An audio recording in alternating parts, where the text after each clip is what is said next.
এই ওবায়দুল কাদের কথা দেখেছেন যে উনি ওনার নিজ দলের লোকদেরকে ডাকে মতামত বিনিময় করবার জন্য, তাদেরকে মতামত বিনিময়ের নামে ডাকার পরে নিজেই টেলিভিশনে কথা বলে বলছে শেষ, এবং তাদের লোকেরা বলছে উনি তো ভুয়া, আমাদের মতামতই শুনে নাই। যিনি তার নিজ দলের নেতাকর্মীদের মতামতই শুনেন না, তিনি কিভাবে তার ভিন্ন মত অন্য দল যাত্রীদের সঙ্গে কথা বলবেন?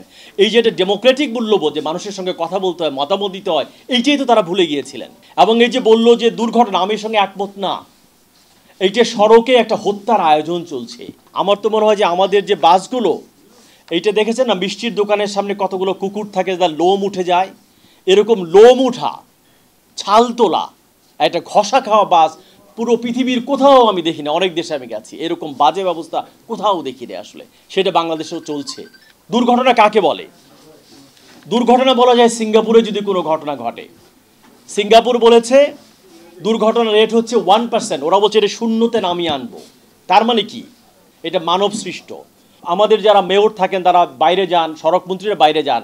আমার তো মনে হয় যে আমাদের যে বাসগুলো, এইটা দেখেছেন না, মিষ্টির দোকানের সামনে কতগুলো কুকুর থাকে যার লোম উঠে যায়, এরকম লোম উঠা, ছাল তোলা, একটা ঘষা খাওয়া বাস পুরো পৃথিবীর কোথাও আমি দেখি না। অনেক দেশে আমি গেছি, এরকম বাজে ব্যবস্থা কোথাও দেখি না আসলে। সেটা বাংলাদেশেও চলছে সবখানে। যেটা জানি কম্বোডিয়া থেকে শুরু করে, খুব ধনী দেশ না, আমাদের চেয়ে পার ক্যাপিটা ইনকাম অনেক কম।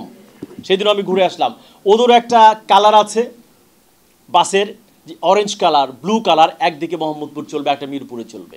বাসের নাম্বার আছে 3946। এই আপনি যেটা বললেন, এটা তো সারাদিনের জন্য আমার মালিকের ভাড়া নেওয়ার কথা না। আমরা দেখেছি এক বাসের মালিকে সেম বাস তার সঙ্গে কম্পিট করছে। কারণ কি? ড্রাইভার চুক্তিতে নিয়ে আসছে, তাকে আর একদিন পরে তাহলে টাকা ফেরত দিবে, পরের দিন আবার চুক্তিতে আনে। একই কোম্পানির বাস আরেক কোম্পানির সঙ্গে প্রতিযোগিতা করি তো ছাত্রদেরকে মেরে ফেলেছিল, আমরা দেখেছি। কাজে এই যে তাপস থেকে শুরু করে বড় বড় কথা বলতেন আমাদের মেয়ররা, সেতুমন্ত্রীরা, এগুলো যে একটা বাগাড়ম্বর, একটা রেটোরিক্স, এবং আমাদের জীবন নেই। কারণ কি? প্রত্যেকেই আমরা এর সম্ভাব্য ভিকটিম হতে পারি। যে কেউ, ও যে বলল আরিফ নামে যে ছেলে মারা গেছে, ওইরকম একটা সুন্দর স্মার্ট মেধাবী ছেলে আমি তো ভাবতেই পারি না সেও সড়ক দুর্ঘটনায় মারা গেছে। All time Roma. Taste it, love it. দেখলে বললাম যে মারা যাওয়া নাকি হত্যাকাণ্ড, এই প্রশ্নগুলো আমাদেরকে করতে হবে।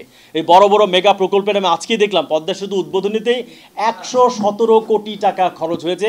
একটা কোম্পানিকে দেওয়া হয়েছে, ইভেন্ট টাচ সামথিং এরকম নাম, এবং কোনো টেন্ডারও হয় নাই। তারাই সব টাকা নিয়ে গেছে, দিনের পর দিন তারাই করেছে। কাজে সড়কে বাংলাদেশের সবচেয়ে বেশি টাকা বরাদ্দ থাকতো, এবং সবচাইতে সীমাহীন লুণ্ঠন, লুটতরাজ, মানে সুশাসনের বিন্দুমাত্র লেশ না রেখেই এই সড়কগুলোর ব্যবস্থাপনা কিন্তু হয়েছে। এই বিআরটি 3 বছরের প্রকল্প, এখনও আমি জানি না সেগুলো বোধহয় এখনও শুরু করতে পারেন নাই। 10 বছর পার হয়ে গেছে। যত দিন যায় তত কিন্তু খরচটা আমার পরে, আপনার উপরে পড়ে।